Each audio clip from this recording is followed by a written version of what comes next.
Dr. Han Fastolf has been, more or less, the guiding light of the Auroran government for 2 years, an important figure in their world legislature, and he is even spoken of as a possible future chairman. The chairman, you understand, is the closest thing to a chief executive that the Aurorans have. Baley said, "Yes, ma'am," and wondered when she would get to the very delicate matter of which the commissioner had spoken. Demachek seemed in no hurry. She said, "Fastolf is a moderate. That's what he calls himself. He feels Aurora and the spacer worlds generally have gone too far in their direction, as you perhaps feel that we on Earth have gone too far in ours. He wishes to step backward to less robotry, to a more rapid turnover of generations, and to alliance and friendship with Earth. Naturally, we support him, but very quietly.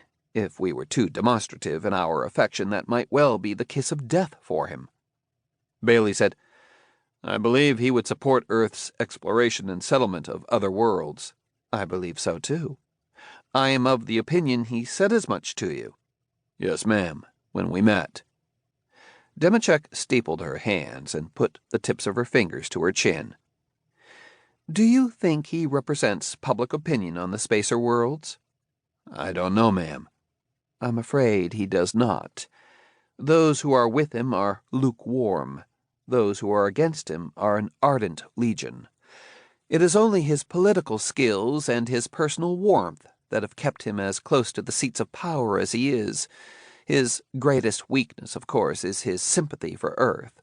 That is constantly used against him, and it influences many who would share his views in every other respect.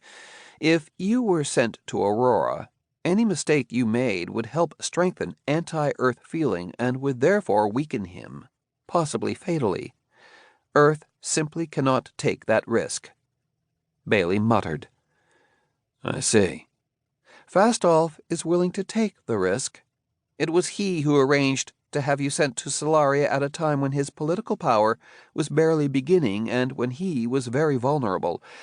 But then he has only his personal power to lose, whereas we must be concerned with the welfare of over 8 billion Earth people. That is what makes the present political situation almost unbearably delicate." She paused, and finally Baley was forced to ask the question. "What is the situation that you are referring to, ma'am?" "It seems," said Demachek, "that Fastolf has become implicated in a serious and unprecedented scandal. If he is clumsy, the chances are that he will undergo political destruction in a matter of weeks. If he is superhumanly clever, perhaps he will hold out for some months. A little sooner, a little later, he could be destroyed as a political force on Aurora, and that would be a real disaster for Earth, you see." "May I ask what he is accused of? Corruption, treason?" "Nothing that small. His personal integrity is, in any case, unquestioned even by his enemies." "A crime of passion, then? Murder?" "Not quite murder." "I don't understand, ma'am." "There are human beings on Aurora, Mr. Baley, and there are robots, too, most of them something like ours, not very much more advanced in most cases. However, there are a few humaniform robots so humaniform that they can be taken for human." Baley nodded. "I know that very well." "I suppose that destroying a humaniform robot is not exactly murder in the strict sense of the word." Baley leaned forward, eyes widening. He shouted, "Jehoshaphat, woman, stop playing games! Are you telling me that Dr. Fastolf has killed our Daneel?" Roth leaped to his feet and seemed about to advance on Baley, but Undersecretary Demachek waved him back. She seemed unruffled. She said, "Under the circumstances, I excuse your disrespect, Baley. No, our Daneel has not been killed.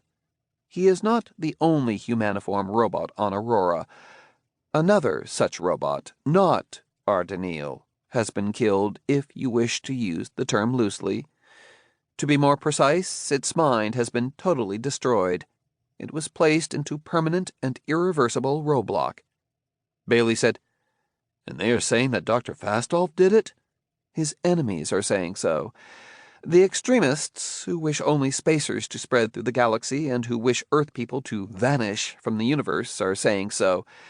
If these extremists can maneuver another election within the next few weeks, they will surely gain total control of the government with incalculable results. Why is this roadblock so important politically? I don't understand. I am not myself certain, said Demachek. I do not pretend to understand Auroran politics. I gather that the humaniforms were in some way involved with the extremist plans, and that the destruction has infuriated them. She wrinkled her nose. I find their politics very confusing, and I will only mislead you if I try to interpret it. Baley labored to control himself under the Undersecretary's level stare. He said in a low voice, "Why am I here?" "Because of Fastolf. Once before you went out into space in order to solve a murder and succeeded. Fastolf wants you to try again. You are to go to Aurora and discover who was responsible for the roadblock. He feels that to be his only chance of turning back the extremists." "I am not a roboticist. I know nothing about Aurora." "You knew nothing about Solaria either, yet you managed."